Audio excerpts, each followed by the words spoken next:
எனக்கு ஒரு ஆலயத்தை இந்த ரத்தம் படிஞ்சிருக்கிற கரத்துல நான் கட்ட விட மாட்டேன். அது உன் மகனாகிய சாலமோன் கையில நான் என்ன செய்றேன்? கட்டு வைப்பேன். நீ சேர்த்து வை பரவாயில்ல அப்படின்னு. ஆனா கொஞ்சம் நஞ்சம் இல்லைங்க. லோடு லோடு லோடு கணக்குல தங்கம்.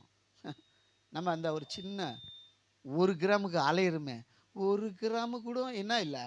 காதுலயும் இல்ல, மூக்குலயும் இல்லன்னு. அந்த மாரி இல்ல. லோடு லோடு கணக்குல தேவாலயம் எல்லாம் கட்டி முடிச்சாச்சு. சாலமோன் ராஜா கட்டி முடிச்சுட்டாரு. எங்க அப்பாவுக்கு வாக்கு பண்ணினவர் அப்படின்னு சொல்லி எல்லாம் கட்டி முடிச்சாச்சு. ஆனா ஆண்டவர் என்ன தெரியுமா சொன்னாரு? நல்லா கட்டியிருக்கிற, அருமையா கட்டியிருக்கிற. ஆனா நான் அங்க வாசம் பண்ண மாட்டேன். அப்பாவுக்கு சொல்லி, அப்பா சேர்த்த பொருளு எல்லாம் சும்மா கொஞ்சம் நஞ்சங்க இல்லம்மா. கண்ண எட்டுன தூரத்துக்கு பார்த்தா கூட பத்தாது. அந்த அளவுக்கு சேகரித்து வைத்திருந்தார் தேவ ஆலயத்தை.